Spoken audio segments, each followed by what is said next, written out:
Welcome to Masked Matches of May. If you are unaware, this is a thing I have done for the last 2 years. In 2017, I did highlights of various masked careers in Lucha and abroad. Then in 2018, I did a match recommendation / review a day. Both 2017 and 2018 were just written, and I'll link to them in the description for this video. In 2019, I'll be doing a daily match recommendation review on video, or audio, but I will be uploading all these to YouTube.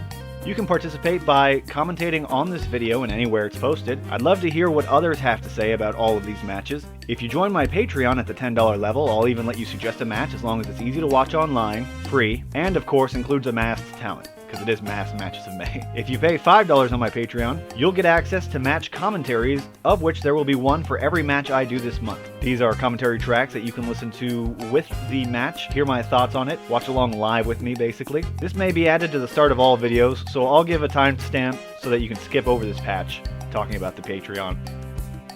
This is May 8th, 2019. We are doing the oldest match yet in this month's selection of highlights, as Negro Casas and Blue Panther take on Eddie Guerrero and El Hijo del Santo. Who knows when this was taped or when it aired?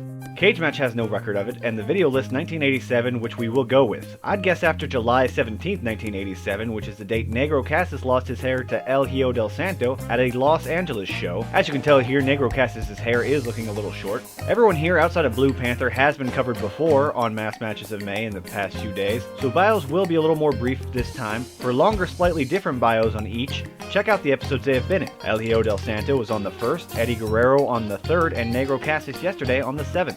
Negro Casas is a legend and the luchador that connects us to yesterday's match, a talent with longevity, still working in CMLL today with a valuable scalp. At this point, he has just been shaved for the second time in his career. He has never worn a mask, so all of his Lucha de Apuestas matches see him bet his hair. At this point in his career, he had only lost his hair twice versus the two men he is facing here, with El Hijo del Santo being considered his biggest career rival, with the two of them headlining CMLL 64th anniversary show in 1997, a decade after this match took place.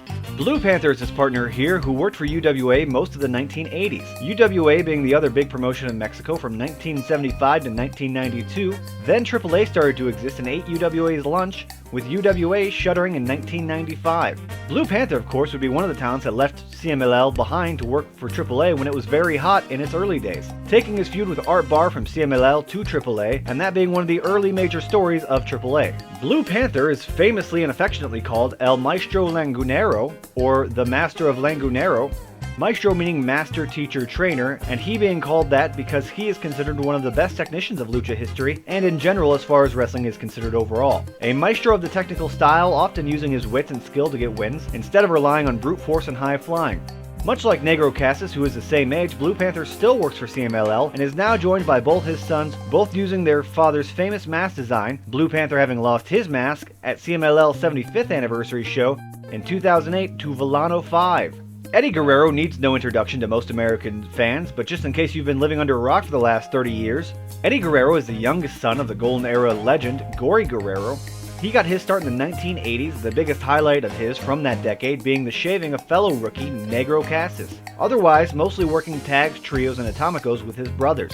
In the early 90s and obviously late 80s, as this match shows, he tagged with El Hijo del Santo, a callback to both of their fathers working as a tag team in the 50s golden era of Lucha. This was a partnership that Eddie would turn on when he went Rudo and started teaming with Art Barr, the two being a Rudo duo that wore American flag jackets. That would lead to Eddie's greatest Lucha de Apuestas loss in tag team action versus El Hijo del Santo in Octagon, which saw both Eddie and Art shaved at the AAA WCW When Worlds Collide show.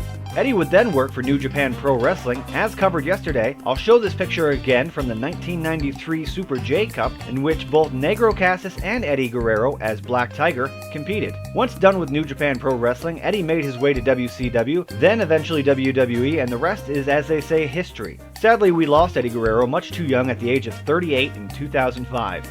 El Hijo del Santo is son of the world-famous El Santo, who is perhaps the most famous luchador, and at one time even the most famous wrestler, bar none. El Hijo del Santo is the youngest of 11 children El Santo had, and the only one to notably follow in his father's footsteps. Sadly, the original El Santo would pass away only 2 years after his son's pro wrestling debut, meaning he never really saw the heights that his son would reach. The 1990s would be El Hijo del Santo's greatest period, having many great matches in the late 80s and early 2000s as well, but with the 1990s he had major runs in both CMLL and AAA. even working with UWA before that promotion folded. His last major run in any of those companies ended with CMLL in 2006, where he was very important in getting over Mystico, who debuted in 2004, and with getting over both Perro Aguayo Jr. and Atlantis over as Rudos. Both of those feuds centering around the annual tournament CMLL holds in honor of his father, El Santo, Leín de Plata. Here's a photo of El Hijo del Santo with the broken El Santo plaque that the winner of that tournament gets, which Perro Aguayo Jr. destroyed when he won it in 2004. Since then, El Hijo del Santo hasn't fallen off the planet, still being a public figure who does writing and rarer appearances, no longer being in any CMLL or AAA storylines or matches in recent years, despite being about 4 or 5 years younger than Negro Casas and Blue Panther, who still regularly work for CMLL. El Hijo del Santo made his own indie promotion in 2007, Todo El Todo, which has held some great matches and events, but hasn't run a show since 2017. As far as I know, it hasn't officially closed, but may never run another show. With those bios out of the way, how was the match? Old school, as you'd assume from any wrestling match in 1987, 30 years has changed wrestling plenty in Japan, America, and Mexico. You'd be hard-pressed to find a match from 1987 that feels like it could take place in 2019. One of the reasons I like Lucha as much as I do is because they tend to actually wrestle. Even in 2019, most CMLL matches will have guys exchanging holds and actually wrestling on the ground. This match being old school is basically all that for better or worse. There are some suplexes, mostly coming from the maskless half of this tag match.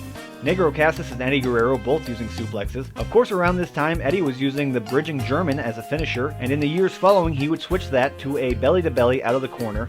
The highlight here for me is no doubt Negro Casas. Love all 4 of these guys, but Negro did a great job of struggling throughout the contest, like here where he battles Eddie tooth and nail trying to avoid a double arm hook suplex, which is just one of the 3 or 4 moments where Negro Casas refuses to play ball and tries his hardest to avoid a move, whether it be a suplex from Eddie or a submission from El Hijo del Santo. I think yesterday's title match is still the best match I've reviewed this month. It's hard for me to really place this, as I know I'm biased because of my love for all 4 legends.